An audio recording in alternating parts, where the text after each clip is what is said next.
Coming up today in the Morning Blend, you've seen him on The Daily Show and in The Hangover. Now Rob Riggle brings the laughs, I should say, right here into our studio. That's right. Plus, the weather blew out records by the bunches this past year, and no one would know it better than the cast of storm chasers. Hear about their experiences when tracking the deadly storm. Oh, it looks so scary.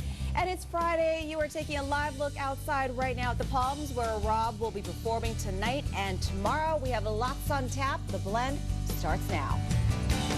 It's a great day, so make it everything you want it to be. It's yours and it's mine. It's a great day to shine. TGIF. Good morning, everyone. Thanks so much for joining us this morning. I'm Dalvo. And I'm Shawn Tempesta. We are packed today, so let's get started. Ahead this morning, your chance to score on the weekend's best deals as we open the door on our Vegas connections. That's right. Plus, the difference in green cars from electric to hybrid, why alternative means may equal better mileage. But first up, they risk their lives to help save others. Storm chasers, which you see on Discovery Channel, had one interesting 2011 as it was one of the deadliest tornado seasons in history. That's right. Here to share their stories and how they survive. So far, looking good. Reed Timmer and Chris Chittick are both from the show. Good morning, guys. How are you? Good morning. Thanks for having us. This show is ridiculous. Tell me your experience in storm chasing. How did it all get started for you? Well, I've been obsessed with weather ever since I was 5 years old. It's all I've really ever known to do, and decided to follow my passion and move to Oklahoma in 1998 to study meteorology and also storm chase. And we've been driving 50 or 60,000 miles a season ever since, chasing down tornadoes and intercepting them. Yeah, a lot of people drive about 10, 12,000 miles a year. How many miles have you guys logged? This year, quite a few, right? 50,000? Yeah, we're up right around 50,000 every single season. Wow. That is incredible. Sometimes a lot more. What was that first experience for you that you got your start and that you were intrigued by Mother Nature?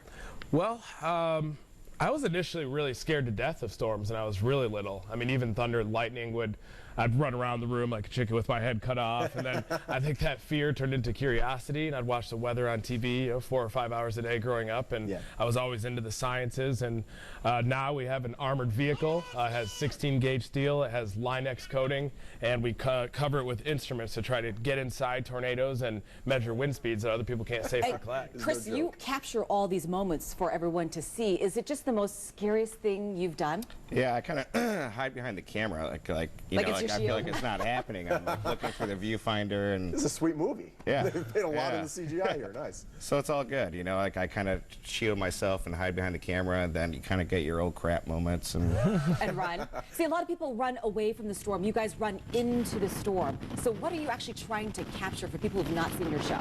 Well, we have a radar, we have anemometers, which measure horizontal wind speed. We also shoot these parachute probes that measure temperature, moisture, and pressure inside with air cannons. And our goal is to try to get a 3D X-ray of what's happening inside a tornado, because their motions are very complex. And some people theorize that the winds could be 400 or 500 miles per hour inside, but we're trying to measure those directly and prove that the theory is accurate. I have a curiosity question. What does your car get for gas mileage?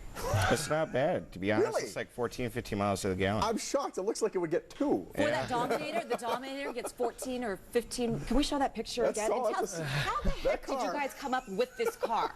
Well, the concept is basically a reversed airplane wing. We want to cut the wind underneath it by dropping that shell to the ground with the hydraulics. And people can come out and see it in person today at the SEMA convention at the Line-X booth. Nice. And no tornadoes here in Vegas, but it looks like Sunday and Monday, maybe Tuesday next week in the plains, we'll be back out there chasing storms. And how has Line-X helped you develop a better car?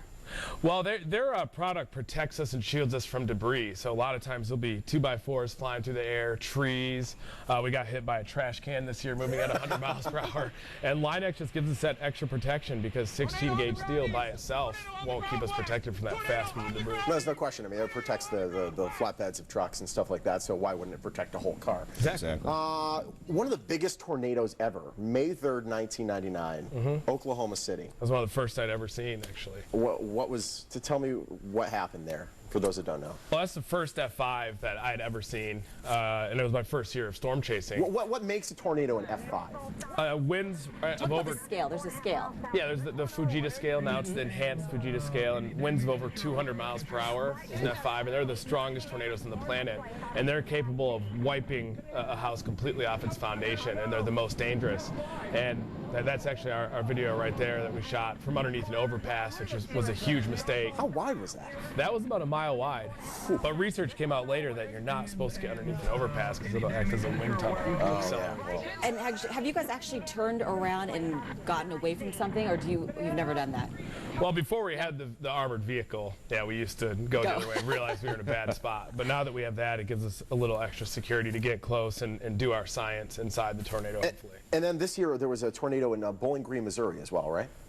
Yeah, yep, that was probably last night's episode. Oh, that one right there was north of St. Louis. And it's such an active season. I mean, during the month of April alone, there are almost 900 tornadoes, which is more tornadoes than the second place April by a factor of 2.5. So that just puts the season in perspective. And it's likely something we'll never see again in our lifetime. There was that one storm system that seemed to just go right up the East Coast to the point where they were getting tornadoes in Massachusetts, which can happen but doesn't happen very often.